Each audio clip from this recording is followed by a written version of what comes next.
اگر شما فربه یا خراب شدن میخواهید، اگر موی سر شما میریزد و یا ریش خود را زیاد کردن میخواهید و یا در بدن شما سفید شوی پوست دیده میشود، پس به شرکت داروسازی صاف سودا مراجعت کنید. شما میتوانید معلومات مفصل را درباره داروها با زبان تاجیکی از سامانه صاف سودا .ru دسترس نمایید. مهمان نوبتی برنامه ما هستند دو حجم‌نگار شناخته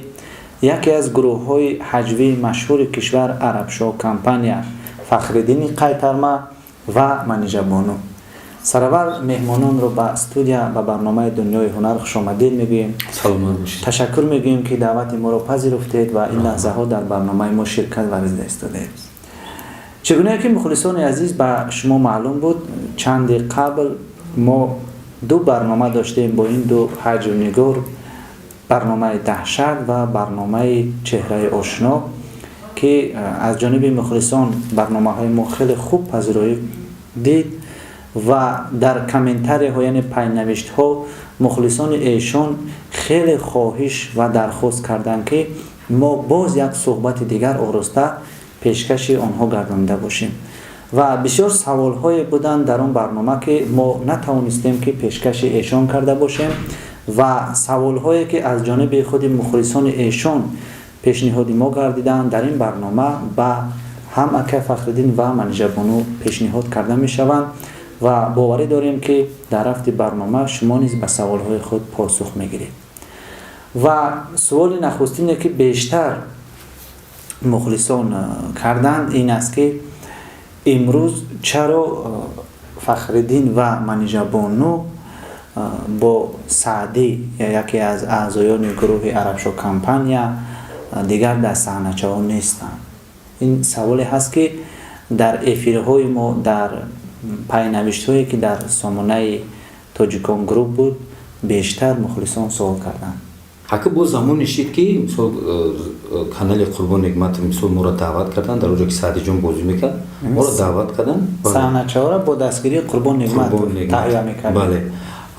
سعدی در اونجا سببی مثلا همون موشید که ما در همونجا رفته همروی سعدی مثلا در هم کانال که مثلا در گروه عربشاه بود مثلا ما همروی سعدی ما برنامه میکردیم. بعد همین یک سالی که تمام شد شرطنامه ما با قربان نعمت قطع شد. این حال مثلا در کانال تاجیکان گروپ همروی مسئولیت خدمت کردیم و یا با ما بود دوباره مثلا یاردم دادن و کانال شخصی شما را فخرالدین عربشاه و منیژه بله گشودید و صحنه‌چه های نو شما در آنجا پیشکش هواداران هنرتان کردن میشه. بله یگون باید چی ندارد که مثلا اوضاعها مثلا هر خیلی هسته مثلا جنجال شدن پیش کردن این خیلی در یگون چی اساس نداره.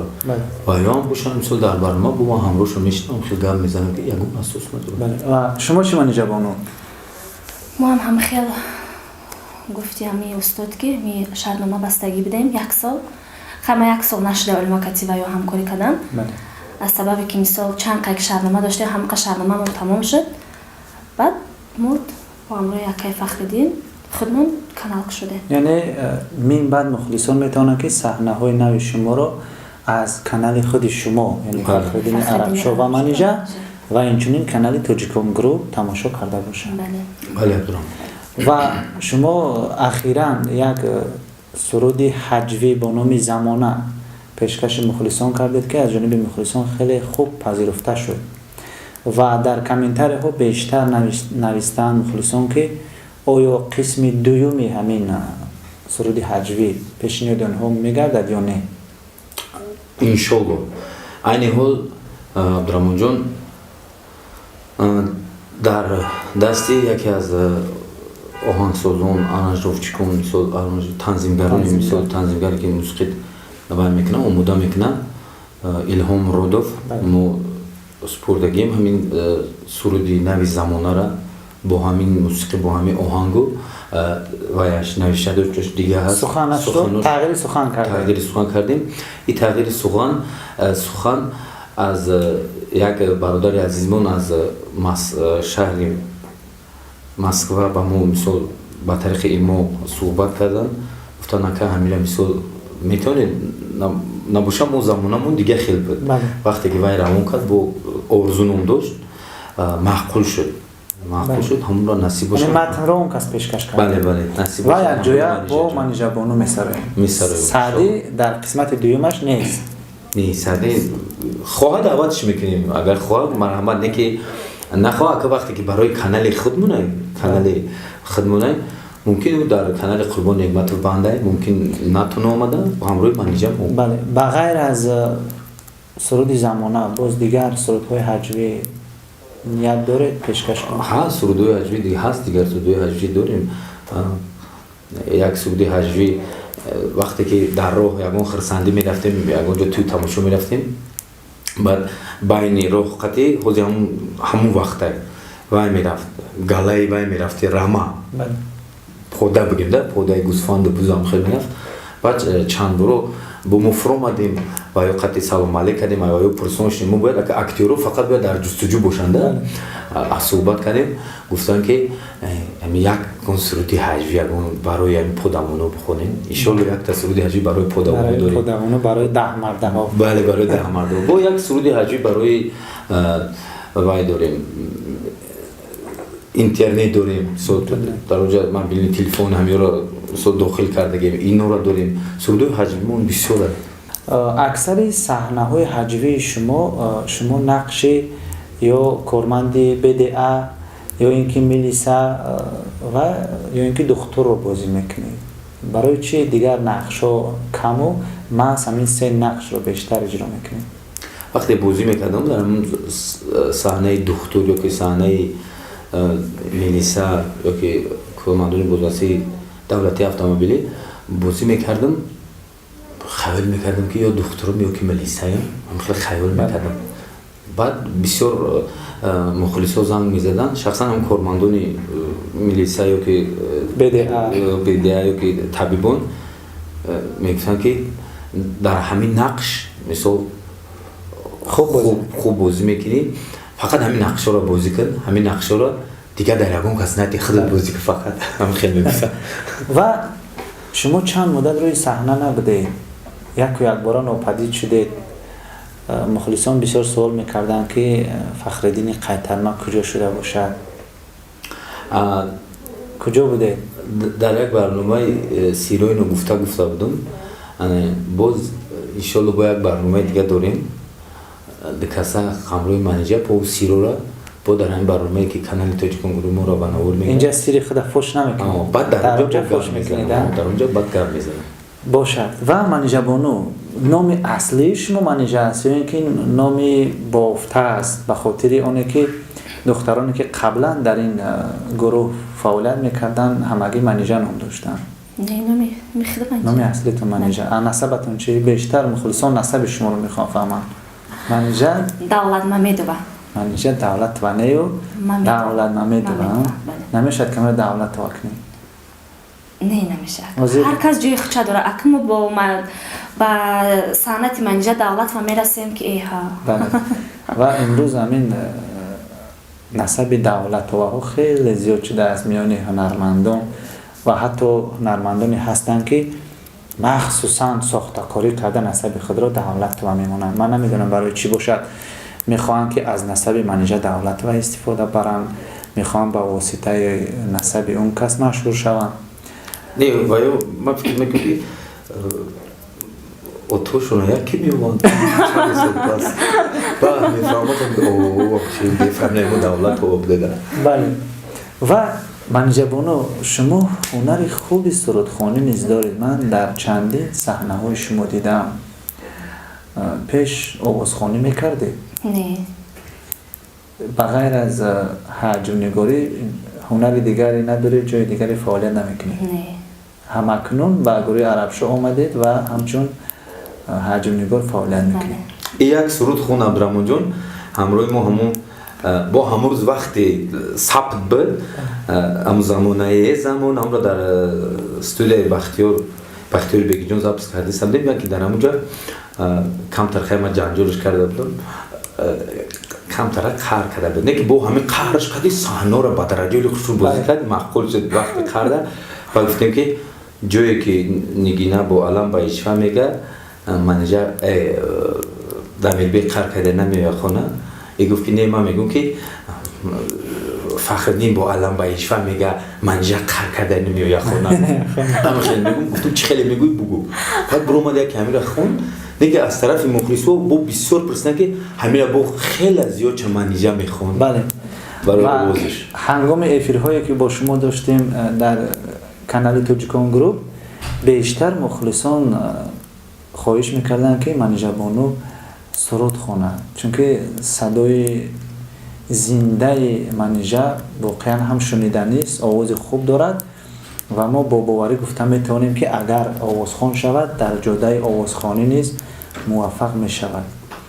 و اگر امکان باشد بحر مخلصان که بیشتر ما رو غریبان تماشا میکنند و مخلصان شما اکثر آنها در روسیه هستند 4 مصرع یگان ترانه با آواز زنده میشد که شعر خدمه بخونم از خود شما از خود میشه چرا نه باشه برای بخت آوازها بسیار ولی برای بخت سرود رو میخواند بعدا باز از بخت منیژه پرسان میشه تخ بدید و ماچه جان بخ ندید و ماچه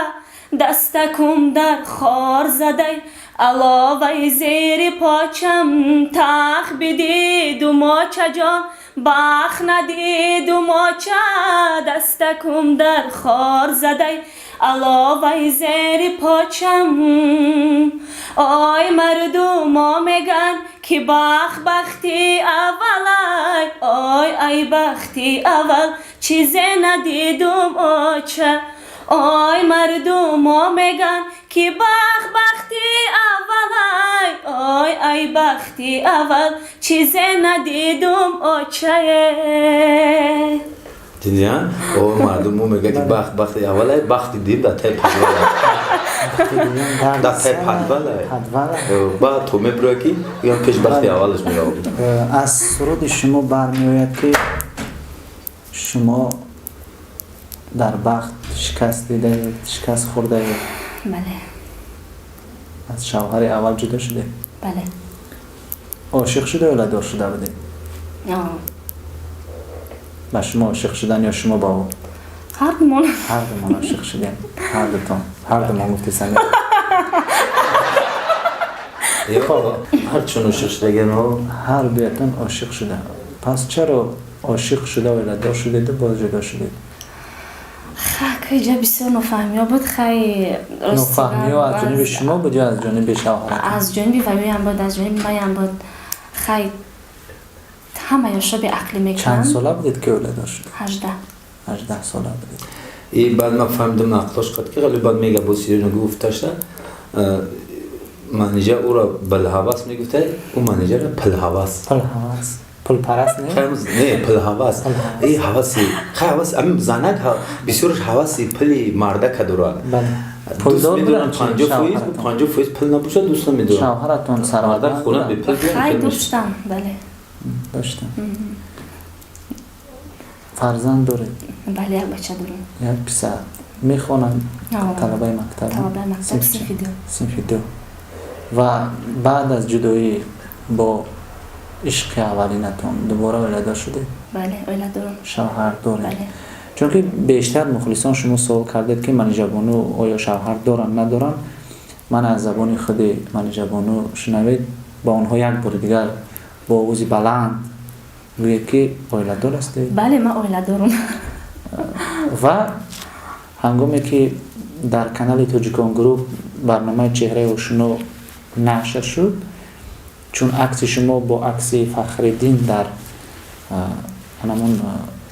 سرلوحه گذاشته شده بود که فخردین منیژه رو دوست می‌دارم ولی و شما منیژه زن دوم شد گفته اکثر مخلصان گمان کردن که شما زن دوم فخردین شده و می‌خواستم من همین مسئله رو کمی روشنی اندازید آیا این آوازه حقیقت دارد؟ بسیاری ها گمان میکنن که منیژه زن دوم شما شده است و شما او رو کشیده از کانال قربان نعمت گرفته. دروغه که بسیار مردم خیلی محبت میکنن میدونیم دیگه ایگه اساسی واقعی ندارد عبدالرحمن جان. من اینجا برای من همچون دختر بو میگم، برای من همچون فرزند من، انا فرزندای من دوستش میدارن، عزت احترامش میکنن. مثال من شکرانه خدا طول 10 سال است صاحب زن، صاحب 2 تا فرزند هستم. من اینجا بو میگم برای من رنگ فرزند من، خواهر من. فقط شوهرش که شوهری که نو کرده همراه ما که رفیق هسته، مثال باوری دارد. یعنی رشک نمیکنه هنگامی که شما با صحنه ها نقش زن رو میآفرید، نقش عروسی نفری رو میآفرید،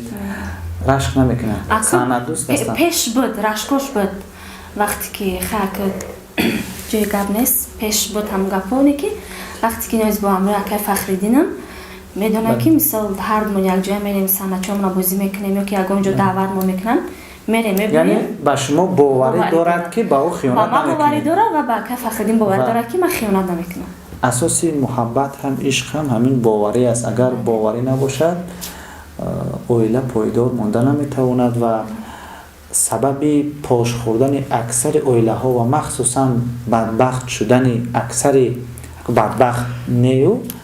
خوشبخت نبودن اکثر هنرمندان بانوی ما این رشک شوهر ایشون است. نافهمی بین آنها است که آورده آنها را به جدایی میرسونه.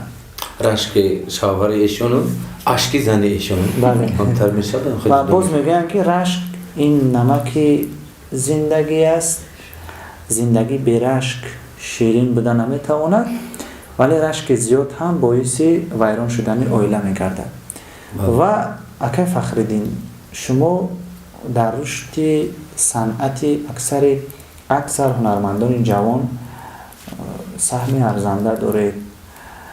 برای چی منیجر بانو اینقدر صدای خوب دارند برای آوازخوان شدنشون کمک نمیکنید؟ یا نقشه دارید، نیت دارید؟ اگر خواهشی خودی منیجر باشه با مثال شوهرش اگر اجازت بتید ولی همین صحنه چون ده هیل اجازتش میدن. باور که میگه بعد دستم بریم بعد دستم میگیریم میوریم نتونیم با خود میون با سرش میگه اخچم کارمند حفظی حقوقی ما اگر بو میگیم که اگر خواهش خودی منیجر باشه مثال شما مثال عبدالرحمن جان آهنگای خوب مثال آماده میکنیم مثال وای میکنیم تیار میکنیم برای منیجر جان. بله. و خود شما چی نیت دارید؟ خواهش آوازخوان شدن دارید؟ اگر رفت و با شما کمک کنه بله اجازت میده شوهرتون؟ یعنی اجازت میدین که شما آوازخوان شوید و شما نمیترسید که آوازخوان شود مثل بعضی آوازخوان هایی که پر میبرن پرواز کرده میروند بعد از لانه شما پرواز کرده بر لانه دیگران رود سرپرست یا بعد هیچ وقت من کار نمیکنم. این کار اکثر هنرمندان هنگامی که نه همکاری میکنی هم به همین گبرو میگه اکا جان من از اون آوازخانه گفتگی شما نیستم، من به جای دیگر نمیروم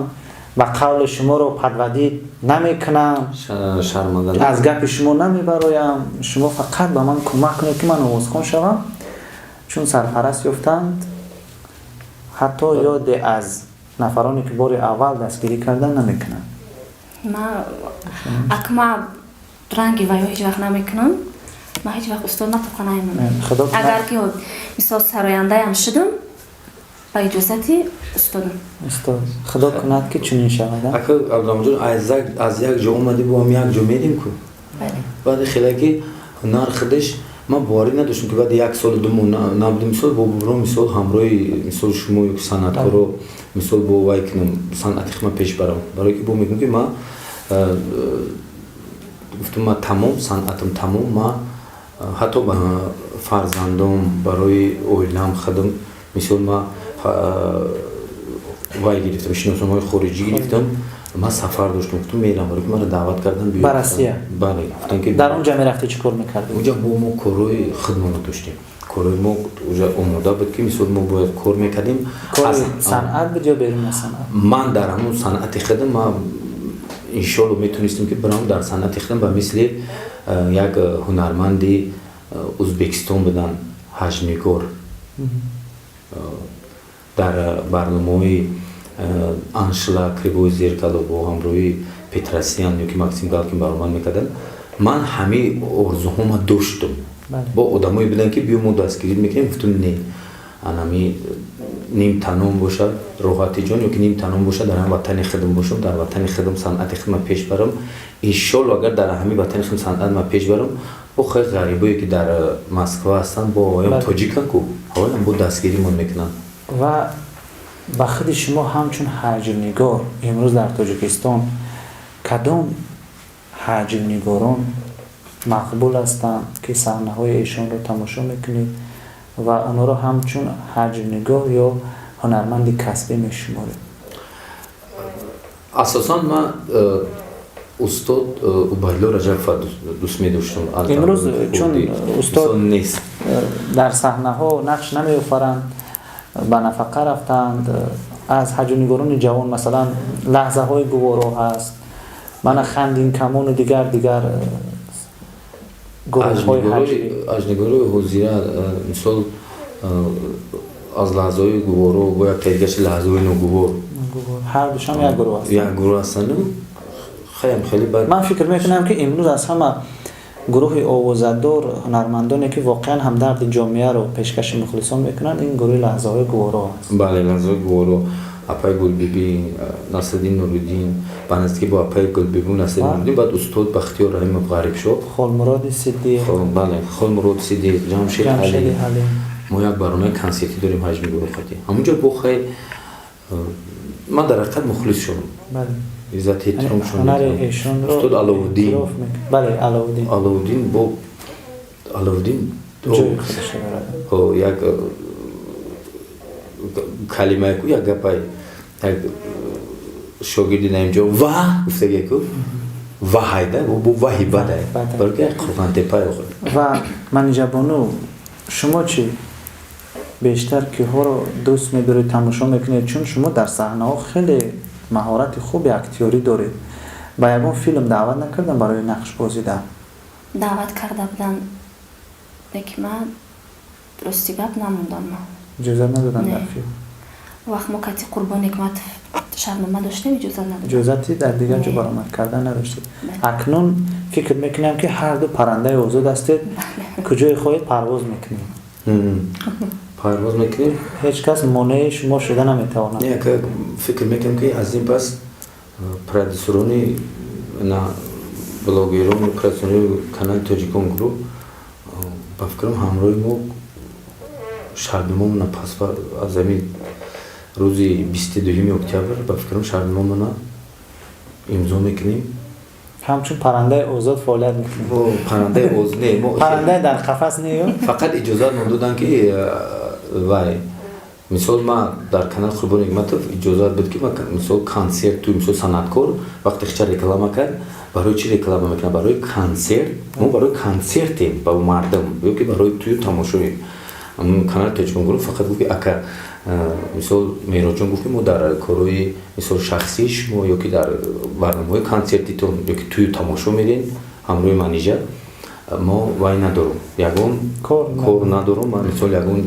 گپام گفتن نیستم او برای صنعتونه رکلام همه گفت شما آزادین روزی که مثال نواری برنامه میشد مثال برنامه صنعتچاتون میشود فقط این هم خاطری مثال وای ختون میشه این دستگیری هم از طرف کانال تاجیکان گروه این خیلی وای پیشنهاد هیچ کس هم نمیکنه مثال ما با نوار میگیریم ما وای شما را کانال شما را پیش میبریم در اونجا صنعتچاتون هم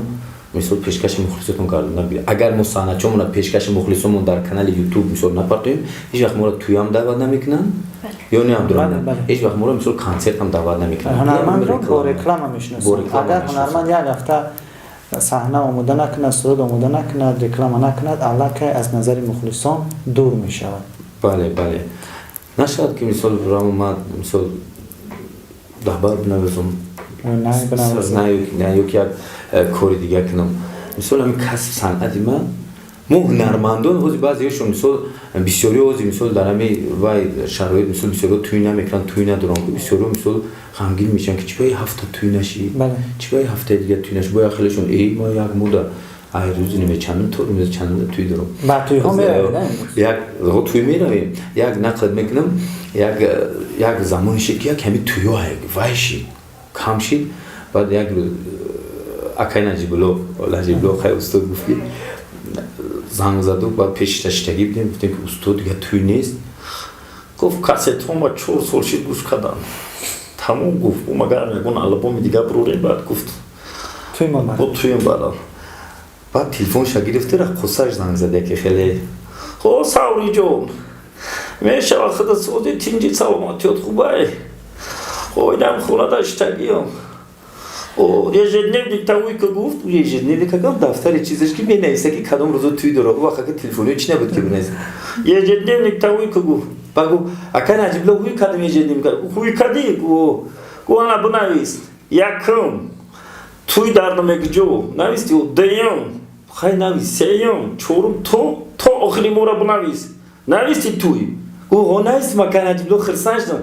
ана баъди ҳамун 31 исту гардон гуфт гардондум бинавис ки ҳами мо вообще тӯй надорем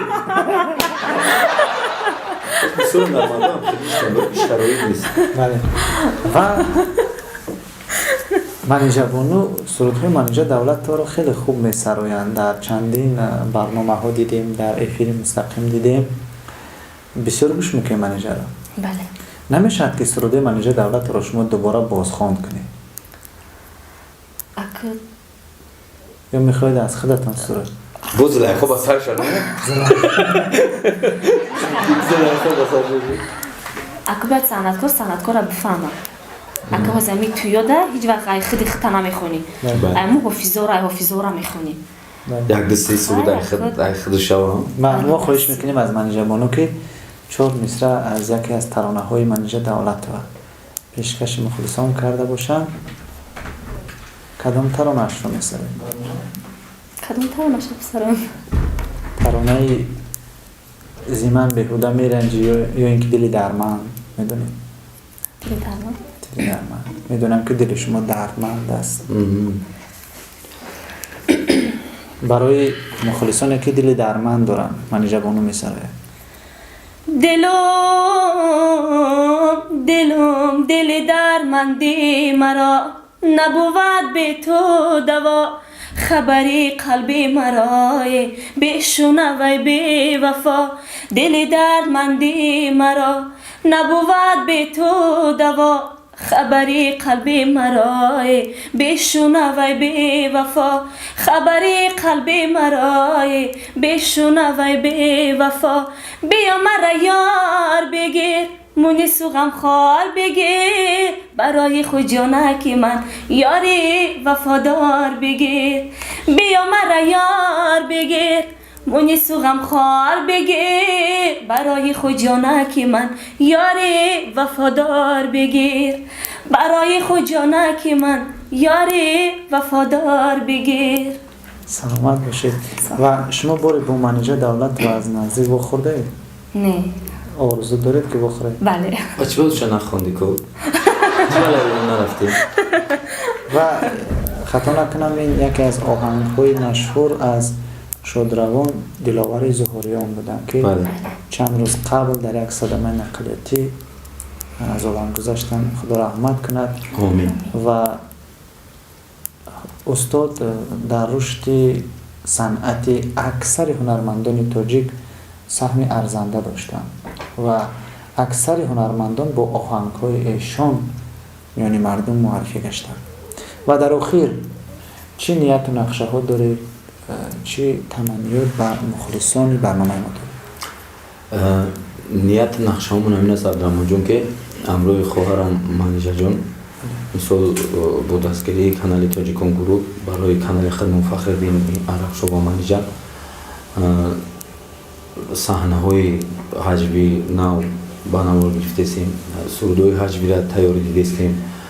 با میخوایم که کلیپ های خوبی حجبی را پیشکشی مخلصان گردونیم و میخوام که همیشه ватани мо, ватани азизи мо Тоҷикистон ҳамеша обод бошад, сулҳ бошад, ана санъаткоро ҳамеша бо ҳам бародар бошанд, рафиқу дӯст бошанд, рақобат бошад, не ки камтар бошад, рақобати солим бошад, рақобати солим бошад, худошонам зиндаву солим бошанд дар ин вазъияти мисол беморӣ. Ҳеҷ гоҳ мо мардуми тоҷик дасти кам рӯзи ғама набинем ва мардуми ғарибе ки моро тамошо мекунанд худованд чӣ орзу ҳавасе доранд ҷомаи амал бошанд. ҳами самолётҳои чатр ниқате мераванд меоянд ку иншоалло ин роҳ кушода мешавад бо самолётҳои театр нисар мешавад, баъди чатр не бо театр ва мо мерем меоем бо театр меояд. саломат бошанд, зинда бошед. ва маниҷабону ба мухлисон ва бинандагони барномаи мо чӣ гуфта надоред? агар имкониятш бошад пешаи гуфтанем ба ҳамаи мухлисо ки вақте ки санъатчиҳои тамошо мекунед, шумо эҳтимолан хоҳиш мекунем ки дар комментария ҳар хел гапҳо гап назанед ва касе ки намефурам маҷбур карда наметавонем ки шумо санъатчиҳои моро тамошо кунед. аввалаш ҳазор раҳмат ки тамошо мекунед. ами санъатчиҳои мо ҳами мақсад ва мо ҳамаш ба хотири шумо, ҳамаш ба хотири шумо.